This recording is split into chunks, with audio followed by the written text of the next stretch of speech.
کہ اس وقت پورا خطہ ہی نہیں بلکہ اس خطے کی جنگ کی وجہ سے پوری دنیا حالت جنگ میں ہے، اور جو کچھ امریکہ اور اسرائیل کر رہے ہیں ایسا لگتا ہے کہ ان کی تو انٹینشن ہی یہ ہے کہ یہ دنیا کو کسی تیسری عالمی جنگ میں دھکیل دیں، اور ان کے پیچھے جو عناصر موجود ہوتے ہیں وہ تو ایک زائنزم ہے، گریٹر اسرائیل کا خواب ہے، اور دنیا پر اور اس کے وسائل پر قبضہ کرنے کا جو صہیونی منصوبہ ہے وہ موجود ہے، اور اس کے ساتھ ساتھ وہ سارے لوگ جو اپنا اسلحہ بیچتے ہیں، اسلحہ ساز فیکٹریاں، کمپنیاں جو امریکہ میں موجود ہیں، اور وہ ایپسٹین فائل میں موجود وہ شیطانی گروہ جو شیطان کی پوجا کرنے والے ہیں، یہ سارے عناصر مل کر اس وقت دنیا کو آگ میں جھونک رہے ہیں۔ اور پہلے انہوں نے غزہ پر حملہ کیا اور 80-90 ہزار لوگوں کو شہید کیا، جس میں 70% بچے اور خواتین ہیں۔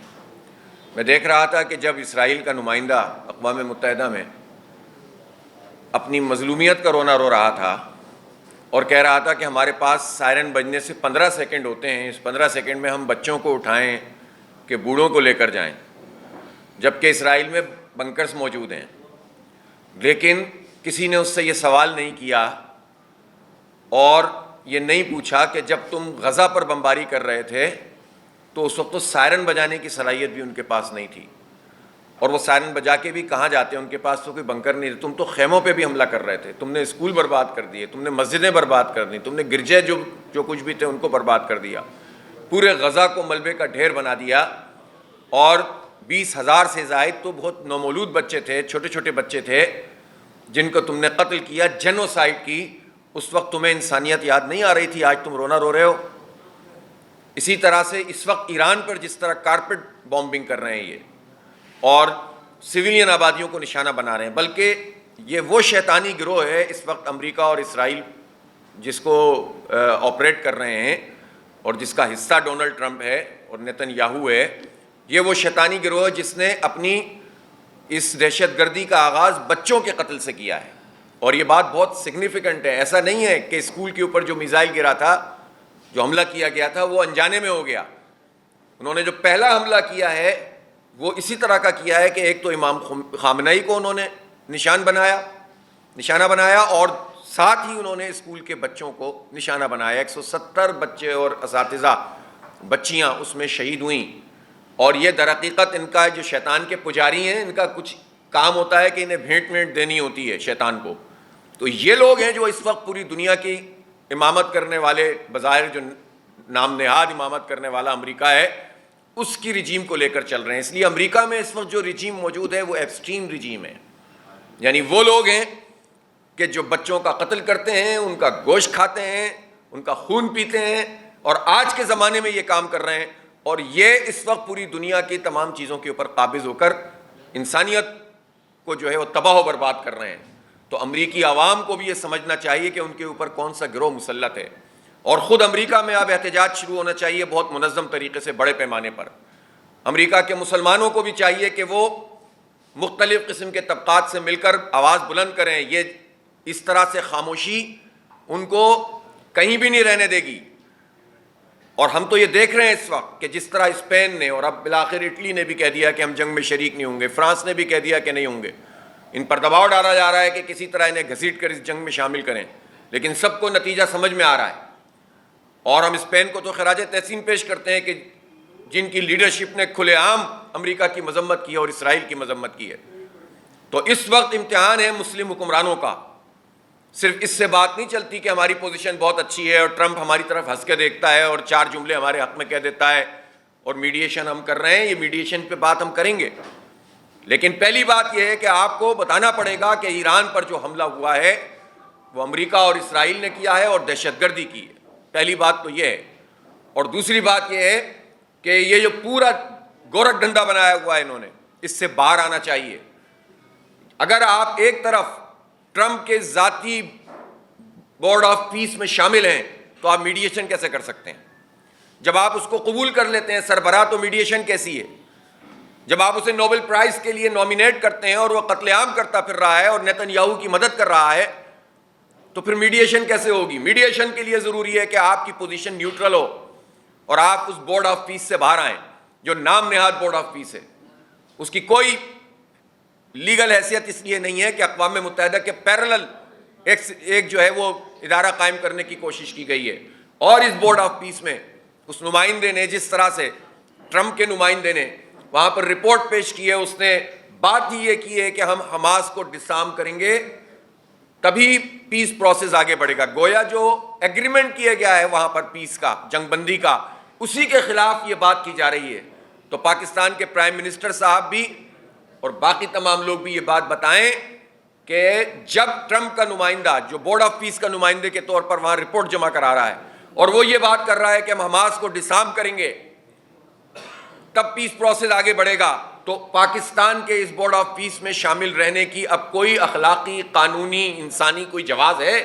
تو پاکستان فوری طور پر نہ صرف خود باہر آئے بلکہ سعودی عربیہ کو، خلیجی ریاستوں کو، ترکی کو، سب کو لے کر اس سے باہر آئے. اور ابھی تو انڈونیشیا نے منع کر دیا ہے کہ ہم $1 بلین جمع نہیں کرائیں گے. اسی طرح دنیا بھر میں اب ٹرمپ کے خلاف لوگ بولنا شروع ہو گئے ہیں. تو اس لیے صرف اس بنیاد پر ہم اپنے آپ کو یہ نہیں سمجھ سکتے کہ ہم کوئی بہت بڑا کارنامہ انجام دے رہے ہیں. ہمیں اپنی پوزیشن کو کلیئر کرنا چاہیے. پاکستان کے 25 کروڑ لوگ پاکستان کی گورنمنٹ کے اس فیصلے کے ساتھ نہیں ہے کہ انہوں نے غزہ پیس بورڈ میں شمولیت اختیار کی ہے، جو در حقیقت ٹرمپ کا پیس بورڈ ہے. اور وہ پیس بورڈ نہیں ہے. ٹرمپ اور نیتن یاہو تو وار کرمنل کے طور پر اب پوری دنیا کے سامنے آ گئے. یہ وار کرمنل ہیں، یہ شیطان کے پجاری ہیں، یہ زائنسٹ رجیم ہے، یہ ایپسٹین رجیم ہے، اور ان سے کسی خیر کی توقع پوری دنیا کے لوگوں کو نہیں ہے. اور ایک اور ڈرامہ بھی ڈونلڈ ٹرمپ کرتا ہے کہ یہ اپنے آپ کو کبھی ایک بیان کبھی دوسرا بیان ایک مزاحیہ اداکار کے طور پر پیش کرتا ہے تاکہ اس کی سفاکی جو ہے لوگوں کی نظر سے دور ہو جائے. یہ ان کا بڑا ہتھیار ہوتا ہے ایسے لوگوں کا جو قاتل اور دہشت گرد اور سفاک ہوتے ہیں کہ یہ اپنے آپ کو بے وقوف بنا کر پیش کرتے ہیں. یہ ادھر ادھر کی باتیں کر کے ڈیٹریکٹ کرتے ہیں تاکہ لوگ ان کے مزاحیہ اداکاری کے پیچھے لگ جائیں اور ان کی سفاکی کو ڈسکس نہ کریں. اس لیے ہمیں ایسے لوگوں سے کہ جو اس وقت دنیا کے امن کو تباہ کر رہے ہیں اپنے آپ کو ڈسٹینٹ کرنا چاہیے. پاکستان کو اگر یہ پوزیشن مل رہی ہے کہ وہ کوئی میڈیشن کر سکتا ہے تو ضرور کرنا چاہیے، لیکن اس کے لیے اپنی نیوٹریلٹی کو جو ہے وہ ثابت کرنا ہوگا. اسی طرح یہ جو آبنائے ہرمز کی بات ہے، یہ ایران کا حق ہے کہ جب اس کے اوپر یہ الغار ہوئی ہے تو ظاہر سی بات ہے وہ اور کیا کر سکتا ہے. اور پہلے ہی جب اس نے انفارم کیا تھا کہ اگر ہم پر حملہ کیا جائے گا تو ہم یہ آبنائے ہرمز بند کریں گے اور جہاں جہاں امریکی اڈے موجود ہیں ان میں ہم ریٹیلیٹ کریں گے. تو یہ ان کا قانونی، آئینی، اخلاقی حق ہے کہ امریکہ ان پر حملہ کر رہا ہے تو امریکی اڈوں پہ وہ حملہ کریں. البتہ خلیجی ریاستوں سے جو تعلقات ہیں وہ بہتر رہنے چاہیے اور اس بات کا بھی کی احتیاط کرنی چاہیے کہ سویلین آبادیوں پر خلیجی ریاست میں کوئی جو ہے وہ اٹیک نہ کیا جائے. اور ویسے بھی اسرائیل اور امریکہ چاہتے ہیں کہ فالس فلیگ آپریشن کے ذریعے ایران کے اوپر ایک نئی یلغار کریں. وہ الگ بات ہے کہ اس وقت ان کو کچھ سمجھ میں نہیں آ رہا ہے اور ایک طرف وہ فوج بھیجنے کی بات کر رہے ہیں اور دوسری طرف وہ مذاکرات کی بات کر رہے ہیں اور تیسری طرف وہ 10 دن کا ڈیلے کر رہے ہیں اور چوتھی طرف وہ کہہ رہے ہیں کہ میں جو وہ سپریم لیڈر بن سکتا ہوں ایران کا. یہ سب جو ڈرامے والی باتیں ہیں یہ سب ختم کرنی ہوں گی. سیریس طریقے سے دنیا کو اٹھ کر کھڑا ہونا پڑے گا ان قاتلوں کے مقابلے میں. ویسے بھی امریکہ ڈھلان پر ہے، اس کی تہذیب بھی برباد ہوئی ہے اور اخلاقی طور پر تو ویسے ہی اس کا دیوالیہ نکل چکا ہے. اب اس کی فوجی طاقت کا اثر بھی ختم ہو گیا ہے اور وہ سارے فوجی اڈے جو خلیجی ریاستوں میں موجود تھے، خلیجی ریاستوں کے سربراہان کو یہ بات نہیں سمجھ میں آتی تھی تو اب آ گئی ہے کہ امریکی اڈے خلیجی ممالک کی حفاظت کے لیے نہیں ہیں، اسرائیل کی حفاظت اور اس کو طاقتور بنانے کے لیے ہیں.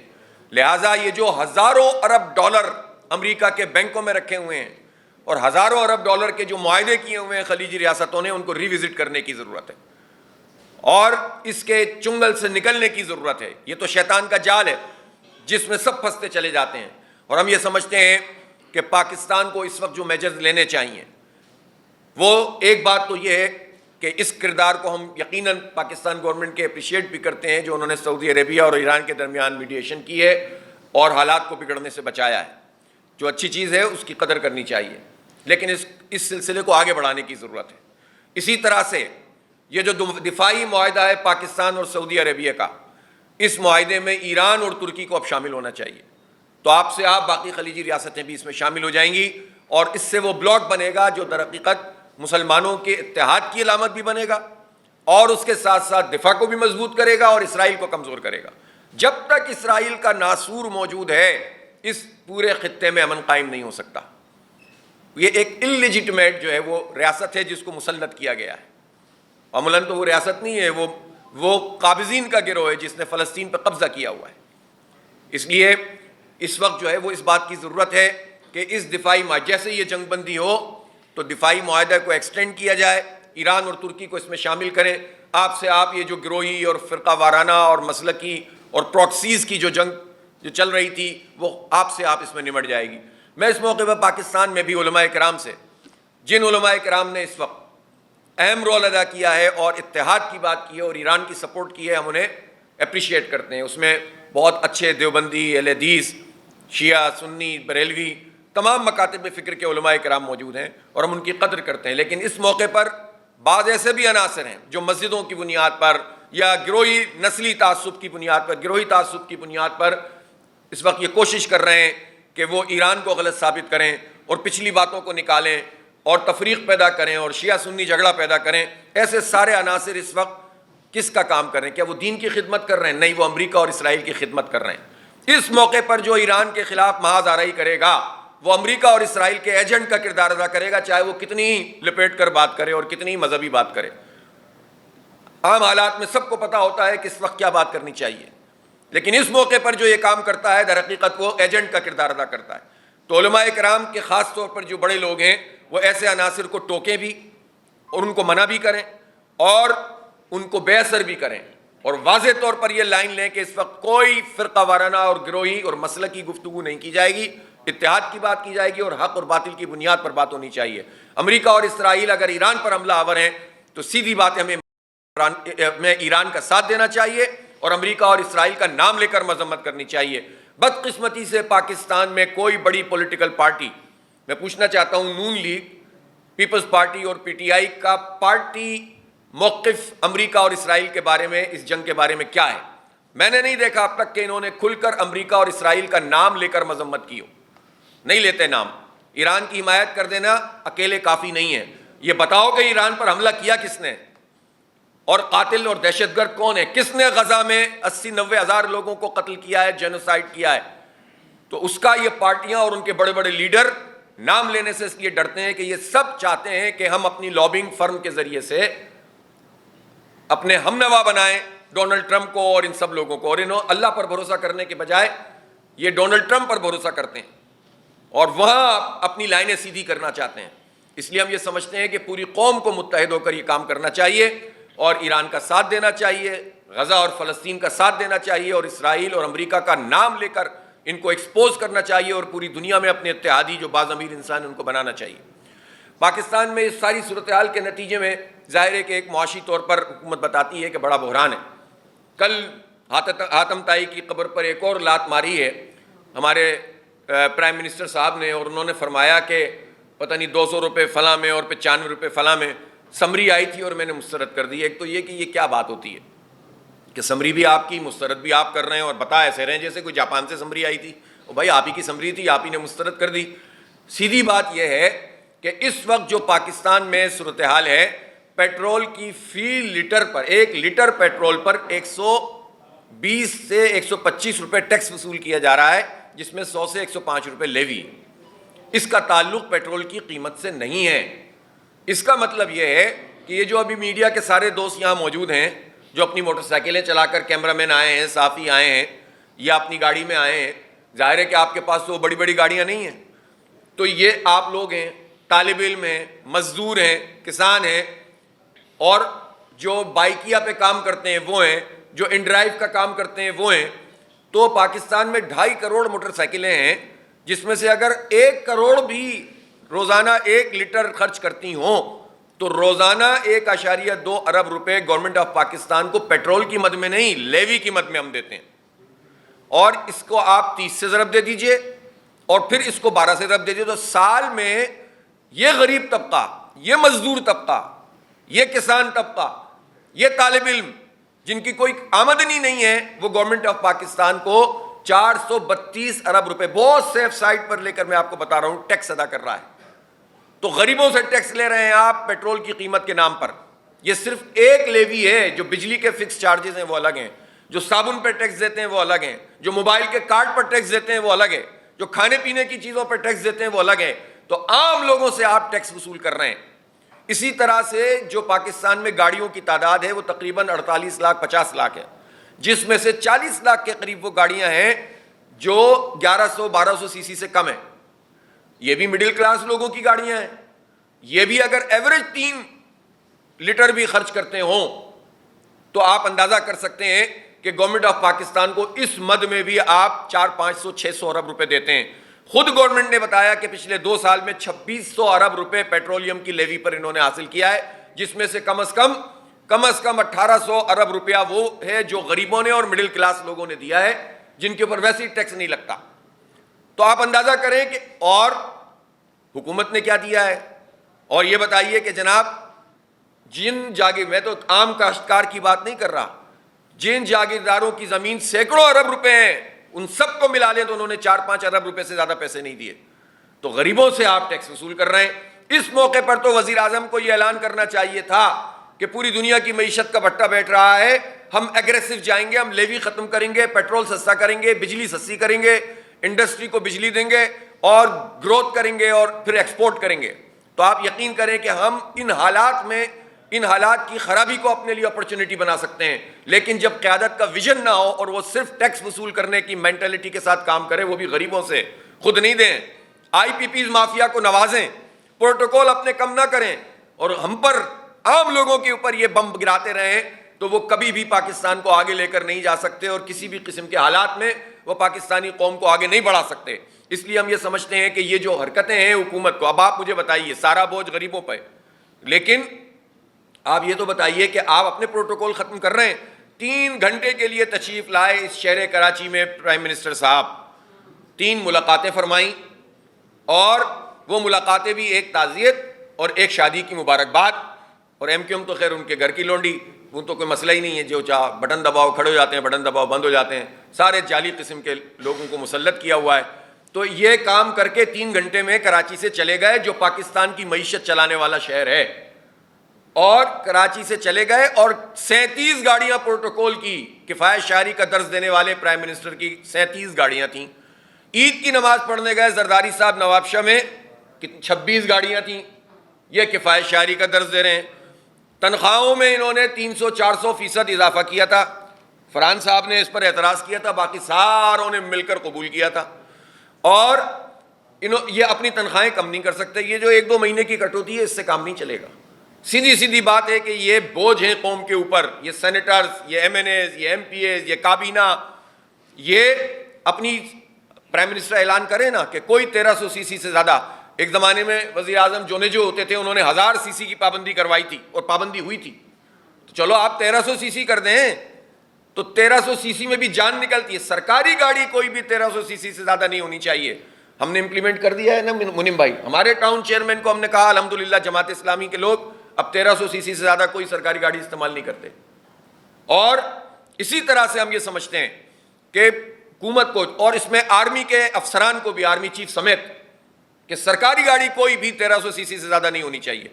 آپ اپنے آپ کو جب اس طرح سے پیش کریں گے تو پوری قوم کو آپ کہہ سکتے ہیں نا مشکل حالات میں, لیکن جب آپ اپنا حساب سیدھا رکھتے ہیں اور اپنی چیزوں کو کم نہیں کر سکتے تو کیسے آپ قوم سے یہ اپیل کر سکتے ہیں. لہٰذا یہ ہونا چاہیے کہ لیوی ختم کی جائے, 1300 سی سی سے زیادہ کوئی گاڑی سرکاری استعمال نہ ہو, بجلی فری اور پیٹرول فری جس کا ہے وہ ختم کیا جائے. اور اسی طرح میں سمجھتا ہوں کہ اس وقت جو حکومت نے کام کیا ہے کہ اسکول کالج یونیورسٹیاں بند کی ہیں, یہ بالکل غلط حرکت ہے. فوری طور پر تعلیمی ادارے کھولے جائیں. یعنی آپ موقع نکالتے ہیں کہ کسی طرح آپ کا صرف جو ہے نا بس چلتا ہے تعلیمی اداروں پر. تعلیمی اداروں کو کھولا جائے, بچوں کو پڑھایا جائے اور اپنی عیاشیاں کم کریں آپ. ورنہ یہ جو برباد ہو رہا ہے ہمارا پورا, کورونا کے زمانے میں آپ نے دیکھا کہ ہمارا کتنا تعلیمی نقصان ہوا اور پھر پروموٹ کرنا پڑا بچوں کو, اور ان سے ان کی پوری جو ایک اسٹرینتھ ہوتی ہے تعلیم کی وہ خراب ہو گئی. اور ہمیں معلوم ہے کہ آن لائن تعلیم کتنی ہو پاتی ہے اور کس کس کے پاس کتنا اس کا بندوبست ہوتا ہے, سب کو معلوم ہے. اس لیے تعلیمی ادارے کھلنے چاہیے اور یہ جتنے میجرز ہم نے بتائے ہیں وہ سب لینے چاہیے. پھر ہم یہ سمجھتے ہیں کہ اب اب کوئی جواز نہیں ہے اس بات کا کہ پاکستان ایران سے تجارت نہ کرے. فوری طور پر اس تجارت کو بحال ہونا چاہیے کسی پریشر میں آئے بغیر. اور گیس کے حوالے سے جو گیس پائپ لائن کا کام ہم نے اب تک نہیں کیا اور کرائم کیا ہے, قوم کے ساتھ کرائم کیا ہے, بین الاقوامی معاہدوں کی خلاف ورزی کی ہے. ایران نے اپنی سرحد تک یہ گیس پائپ لائن بچھا دی ہے اور ہم نے اس پر کام نہیں کیا. اب فوری طور پر اس پہ کام شروع ہونا چاہیے تاکہ آنے والے دور میں اس کرائسس کو ہم ختم کر سکیں. ایل این جی کے حوالے سے بھی بالکل اسی طرح کے معاہدے ہوئے ہیں جس طرح آئی پی پیز میں پاور پروڈیوسنگ جو کمپنیز کے ساتھ معاہدے ہوئے تھے, اور اس کے نتیجے میں ہمیں کیپیسٹی چارجز ادا کرنے چاہیے تھے. ہمیں یہ معاہدے یوز اور لیس پے کے معاہدے ہونے چاہیے. دنیا بھر میں ہوتے ہیں, ہمیں معلوم ہے کچھ چیزوں کو سیکیور کرنا پڑتا ہے, لیکن یہ نہیں ہو سکتا کہ آپ کہیں کہ جناب فلاں چیز کی قیمت 10 روپے ہے, اگر استعمال کرو گے تو بھی 10 روپے اور نہیں کرو گے تو بھی 10 روپے دیں گے. ایسا نہیں ہوتا دنیا میں. کئی ممالک ہیں جو لیس پے کے معاہدے کرتے ہیں اگر آپ استعمال نہیں کر سکیں گے. تو یہ جو کمپنیاں بڑی بڑی جن کے ساتھ انہوں نے جو گیس آتی تھی اور اس کی ری گیسیفیکیشن کے معاہدے تھے, ری گیسیفیکیشن کے معاہدوں کو ریوزٹ ہونا چاہیے اور لیس پے کے معاہدے کر کے قوم کا پیسہ بچانا چاہیے. اس سے بچے گا پیسہ, اس سے نہیں بچے گا کہ آپ پیٹرول کی لیوی وصول کر کے لوگوں سے پیسے وصول کریں. یہ آپ کو اپنی معاہدوں کو ریوائز کرنا. آئی پی پیز کی پیمنٹ بند کی جائے, اس وقت معطل کر دی جائے. کسی آئی پی پی میں دم نہیں ہے اس وقت کہ وہ سامنے آ کر پاکستان گورنمنٹ کے مقابلے میں کھڑا ہو سکے. البتہ اس وقت جو پوزیشن ہے وہ یہ ہے کہ 49,000 میگا واٹ ہماری کیپیسٹی ہے اور ہمارا جو پیک کی کنزمپشن ہے وہ 25,000 میگا واٹ ہے, وہ بھی چند گھنٹوں کے لیے. 23,000 میگا واٹ صرف 200 گھنٹوں کے لیے, 21,000 میگا واٹ 362 گھنٹوں کے لیے. آپ اندازہ لگائیے. اس کا مطلب یہ ہے کہ ملک کی جو کل کنزمپشن اس وقت ہے وہ آدھی سے بھی کم ہے جو پیداوار کرنے کی صلاحیت موجود ہے, اور اس کی بڑی اماؤنٹ ہم ان آئی پی پیز کو دیتے ہیں بجلی نہ بننے کی. جو بجلی ہم استعمال نہیں کرتے وہ پیدا نہیں ہوتی اور اس کے پیسے پاکستانی قوم ادا کرتی ہے. یہ پیسے بند کیے جائیں. اور خاص طور پر اس وقت پاکستان میں جو تھرمل بجلی پیدا ہوتی ہے, جو یعنی آئل پر, گیس پر اور کول پر, وہ آدھی ہے تقریباً. اگر صرف گیس اور پیٹرول پر چلنے والی یعنی آئل پر چلنے والی یہ سارے پلانٹ بند کر دیں تو تقریباً ہمیں 20,000 میگا واٹ کی بنتی ہے کیپیسٹی. اگر آپ یہ پلانٹ سارے بند کر دیں تو آپ کا امپورٹ بل ختم ہو جائے گا, آپ کے پیٹرول کی امپورٹ کے جو وہ ہیں وہ ختم ہو جائیں گے. اور ہم یہ جو ہمارے ان آئی پی پیز میں جو چائنا وغیرہ کی ہیں جس میں نیوکلیر پاور کے ذریعے سے ہم بجلی پروڈیوس کر رہے ہیں, سستی پڑتی ہے, انویسٹمنٹ ہو چکی ہے, آپ اس کو جاری رکھیں تاکہ اس کی کیپیسٹی پیمنٹ بھی ہمیں نہ دینی پڑے. اس لیے یہ وہ چیزیں ہیں جس پر حکومت بات ہی نہیں کرتی. ہم یہ سمجھتے ہیں کہ یہ میجرز لیں تو آج ہم اس پوزیشن پہ آ سکتے ہیں کہ ہماری انڈسٹری چلنے لگ جائے. اور ہماری انڈسٹری کو آگے بڑھانے کے لیے اس وقت ضروری ہے, اس لیے کہ پوری دنیا میں اگر بحران ہے اور ہم ٹھیک طریقے سے میجر لے لیں گے تو ہم اس ساری سچویشن میں بھی لیڈ کرنے والی پوزیشن میں آ جائیں گے. تو یہ ہے وہ چیز. بہرحال حکمران طبقہ ایسا نہیں ہے کہ جانتا نہیں ہے, نااہل ہیں اور کرپٹ ہیں, نااہل بھی ہیں اور کرپٹ ہیں. اور اب ہم آتے ہیں نااہلی اور کرپشن کے شاہکار پاکستان پیپلز پارٹی اور سندھ حکومت کی طرف. جو حال انہوں نے پورے سندھ کا کیا ہوا ہے, جس طرح اس کو تباہ کیا ہوا ہے, اور اس شہر کراچی کا جو بیڑا غرق کر دیا ہے پیپلز پارٹی نے. بلاول بھٹو بتائیں کہ ان کی پریزنٹیشن میں کوئی ایک چیز ایسی ہے جو انہوں نے کراچی کے لیے اور پورے صوبہ سندھ کے عوام کے لیے کی ہو. آپ بتائیں کہ ایک ریڈ لائن جو اب 103 ارب روپے کی جس کی لاگت ہو گئی ہے, اس ریڈ لائن کی کراچی کے لوگوں کو کوئی ضرورت نہیں تھی. اس نے تو بیڑا غرق کر کے رکھ دیا ہے پورے اسٹرکچر کا. اور اس کی جگہ پر اگر آپ بڑی بسیں لیتے تو یہ 1,500-2 ہزار بڑی بسیں آپ لے سکتے تھے. آپ سوچیں کہ اس کے نتیجے میں کتنا سہولت لوگوں کو مل جاتی. لیکن انہوں نے اس ریڈ لائن میں کرپشن کا دھندا اس کو بنایا ہوا ہے. کوئی جواز ہے اس بات کا کہ 4 ارب روپے کا کریم آباد کا انڈر پاس 2 پتلی گلیوں پر مشتمل بنا دیا جائے؟ چرک جاتے ہیں جب یہ بات کی جاتی ہے, چیخنے اور چلانے لگتے ہیں. کوئی جواز ہے اس کریم آباد انڈر پاس کا جس میں قوم کے اور کراچی کے ہی لوگوں کے مینلی 4 ارب روپے جھونک دیے جائیں؟ یہ بتائیں کہ یہ جو سندھ سالڈ ویسٹ مینجمنٹ ہے اس کا بجٹ ہے 43 ارب روپے اور پوری کے ایم سی کا بجٹ 55 ارب روپے ہے. تو جو 43 ارب روپے ہیں تو کراچی تو کچرا کنڈی بنا ہوا ہے پورا. یہ 4300 کروڑ روپے ہر سال یہ جو پیپلز پارٹی کرپشن کر رہی ہے، یہ زرداری ہاؤس اور بلاول ہاؤس کے بغیر یہ کرپشن کیسے ہو سکتی ہے؟ یہ دھندا ہے پورا، جو پورا خاندان مل کر چلا رہا ہے، اور کراچی کے لوگوں کو لوٹ رہے ہیں، پاکستان کے لوگوں کو لوٹ رہے ہیں، اور اپنے آپ کو پیش ایسا کرتے ہیں جیسے بہت صاف ستھرے لوگ ہیں۔ تو میں سمجھتا ہوں کہ یہ جو کرپشن ہے اور لوٹ مار ہے اور نااہلی ہے، اس کو بند ہونا چاہیے۔ سندھ سالڈ ویسٹ مینجمنٹ کا پورا دھندا کرپشن کا دھندا ہے، لوٹ مار کا دھندا ہے۔ ہماری جیبوں پہ ڈاکہ مار کر ہمیں کچروں میں اور گندگی میں اور بیماریوں کے اندر انہوں نے مبتلا کر کے رکھا ہوا ہے۔ وہ لوگ بتائیں جنہوں نے اس پیپلز پارٹی کو ہم پر مسلط کیا ہے، جنہوں نے کراچی میں پیپلز پارٹی کا میئر مسلط کیا ہے، وہی اس گن کو صاف کریں۔ جنہوں نے میس پھیلایا ہے وہی صاف کریں، وہی جواب دیں جنہوں نے ان کو اپنے گریٹر انٹرسٹ میں ہم پر مسلط کیا ہے۔ اس کرپٹ اور نااہل سسٹم کو، زمینوں پہ قبضے یہ کرتے ہیں، پروجیکٹ یہ جعلی قسم کے یہ بناتے ہیں، کام یہ کوئی کر نہیں سکے۔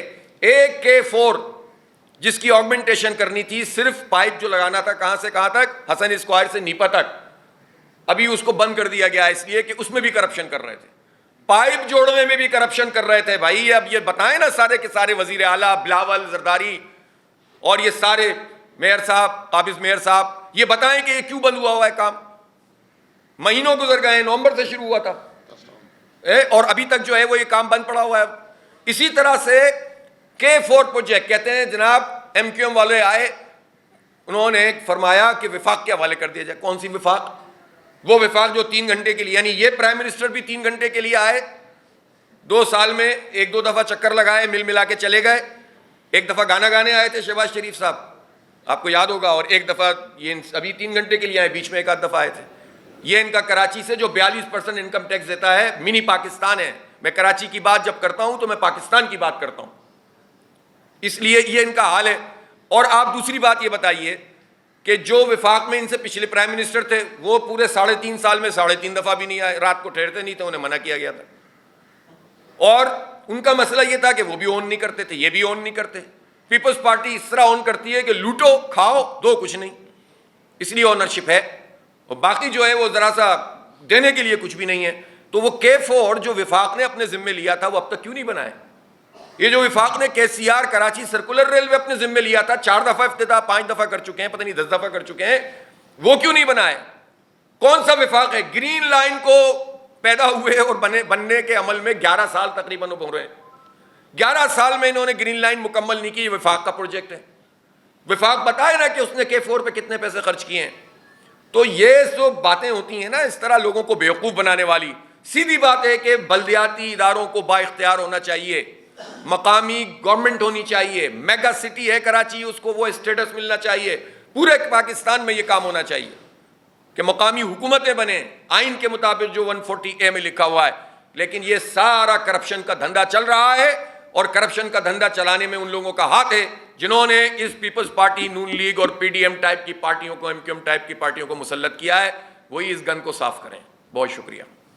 یہ بالکل میں یہی عرض کر رہا ہوں نا کہ پاکستان، یہ کراچی شہر کی بدقسمتی یہ ہے کہ یہ ایک منی پاکستان ہے، یہ صوبے کی اور پورے پاکستان کی معیشت کو چلاتا ہے، لیکن اس کی اونرشپ کوئی بھی نہیں لیتا، اور کوئی پارٹی بھی نہیں لیتی، اور کوئی ادارے بھی نہیں لیتے، اور ادارے اونرشپ اس طرح لیتے ہیں کہ اپنی مرضی کے لوگ مسلط کر دیتے ہیں، جس کے نتیجے میں مزید ابتری پھیلتی ہے۔ اب دیکھیں، اسی بات سے ایک بات یہ نکلتی ہے کہ یہ جو اس وقت بحران موجود ہے خلیجی ریاستوں کا اور پورے خطے کا، اس بحران میں بھی اللہ کرے جلد از جلد جنگ بندی ہو تو اس کے نتیجے میں کراچی کے پاس ابھرنے کا بہت بڑا موقع موجود ہے۔ دیکھیں، جو 40 سال میں کراچی کو تباہ کیا گیا، یہ کوئی لوکل ایجنڈا نہیں تھا، یہ انٹرنیشنل ایجنڈا تھا، اور میں اس کی تفصیل میں اس وقت نہیں جا رہا کہ کس کس قوت نے اس سے فائدہ اٹھایا، کس کس کی پورٹس کامیاب ہوئیں، کس کس کے شہر ڈیولپ ہو گئے۔ تو اب اگر یہ موقع مل رہا ہے کہ کراچی دوبارہ ابھر سکتا ہے، تو اس انفراسٹرکچر پر کیسے ابھرے گا؟ تو پاکستان کے یہ جو لوگ ہیں جو ان سب لوگوں کو مسلط کرتے ہیں، ان کے لیے یہ سوالیہ نشان ہے نا کہ اس کراچی کا بیڑا غرق کر کے آپ پاکستان کی معیشت کیسے بہتر کر سکتے ہیں؟ تو اس لیے پرائم منسٹر صاحب نے یہاں آ کر جو بھی اپنے کفایت شعری کا مظاہرہ کیا، انہوں نے وقت کی بھی کفایت شعری کی اور پروٹوکول کی بھی کفایت شعری کی، اور آ کر وہ چلے گئے۔ تو میں چاہتا ہوں کہ وفاق اونرشپ لے، صوبہ اونرشپ لے، اور سب سے بڑی بات یہ ہے کہ اس شہر کراچی کو وہ حق ملے جو اس کے 3.5 کروڑ انسان جو ہر زبان، ہر برادری، ہر مسلک اور ہر مذہب سے تعلق رکھتے ہیں، ان کو وہ حق ملنا چاہیے۔ میں ڈونلڈ ٹرمپ کی ایک تو یہ ہے کہ اب فیک چیزیں بھی چل رہی ہیں، مجھے نہیں پتا کہ اس میں کتنی حقیقت ہے، اور دوسرا ہے کہ ڈونلڈ ٹرمپ تو کچھ بھی کہہ سکتا ہے، تو اس کے کچھ بھی کہنے سے ہم اس طرف چل پڑیں تو چاہتا ہے وہ یہی ہے۔ اس وقت تو پاکستان کو ایران کے ساتھ اپنے تعلقات کو بھی بہترین بنانا چاہیے اور اس کی پوری طرح اس کے ساتھ کھڑا ہونا چاہیے، اور اس طرح کی کسی بھی بات سے یا اقدام سے اپنے آپ کو بچانا چاہیے کہ جس سے تفریق پیدا ہوتی ہے۔ باقی ڈونلڈ ٹرمپ تو ایک مطلب ایک مزاحیہ اداکار اور ایک احمق انسان کے طور پر پوری دنیا میں سامنے آ رہا ہے، اور خود امریکی عوام کے لیے شرمندگی کا باعث بن گیا ہے، تو اب اس پر ہم کیا بات کر سکتے ہیں۔ شکریہ جناب۔ ایک بات اور ہے، میں بار بار اس کو دہرا رہا ہوں کہ کفایت شاعری کی باتیں میری جتنی بھی کی ہیں، اس میں کم از کم اس سے تو آغاز کریں کہ مریم بی بی اپنا جہاز بیچیں 11 ارب روپے کا، اور چیئرمین سینٹ پیپلز پارٹی کے گیلانی صاحب اپنی 9 کروڑ کی گاڑی بیچیں، یہ تو قومی خزانے میں جمع کرائیں، پھر دیکھتے ہیں آگے چلتے ہیں۔ نہیں، میرا خیال ہے کہ ایسا بالکل بھی نہیں ہوگا، اور اس میں پاکستان نے بہت اچھا رول ادا کیا ہے، اور اس میں ایران اور سعودی عربیہ نے بھی بہت سمجھداری کا معاملہ کیا ہے، اور الحمدللہ ان کی آپس میں بات چیت بہت ٹھیک طریقے سے جاری ہے، اور پاکستان نے اس میں میڈیشن کی ہے۔ میرا خیال ہے کہ یہ سیٹل ہو جائے گا، اور جنگ کے فوراً بعد اس دفاعی معاہدے میں ایران کو اور ترکی کو اگر شامل کر لیں گے تو آپ سے آپ یہ مسئلہ ریزالو ہو جائے گا۔ نہیں، میں نے تو کہا یہ اسکول کھولنے چاہیے، کالج کھولنے چاہیے، یونیورسٹیاں کھولنی چاہیے، اور یہ قیمت تو لیوی ختم کر دینی چاہیے، تو قیمت تو پچھلی قیمت سے بھی کم ہو جائے گی۔ تو یہ تو میں نے تفصیل سے بتایا ہے کہ یہ لیوی ختم کریں، ٹیکسز ختم کریں، بجلی پہ سے فکس ٹیکس ختم کریں، تو یہ چیزیں بہت بہتر ہو جائیں گی۔ اور lockdown, smart lockdown اور کیا ہوتا ہے؟ پروٹوکول سے ہوتا ہے، جو انہوں نے 37 گاڑیوں کے پروٹوکول سے لاک ڈاؤن کا آغاز کیا ہے انہوں نے۔ اگر انہوں نے یہ انکشاف کیا ہے تو ظاہر ہے ان کی ملاقات کے نتیجے میں کیا ہوگا نا، تو یہ تو تیاری کر رہے ہیں، یہ تو تیاری کر رہے ہیں، یا یہ تو بتائیں گے، یہ منیم بھائی بتائیں گے، اور ان قریب بتائیں گے آپ کو انشاءاللہ۔ ہاں جناب، شکریہ جناب، تھینک یو۔ بہت شکریہ جناب، بہت شکریہ۔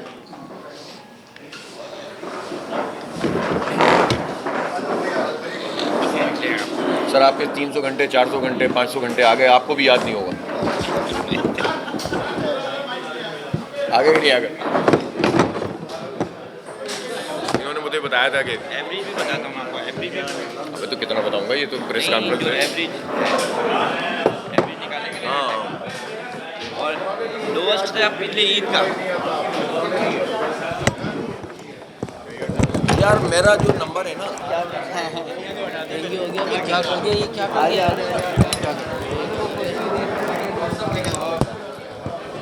ڈاؤ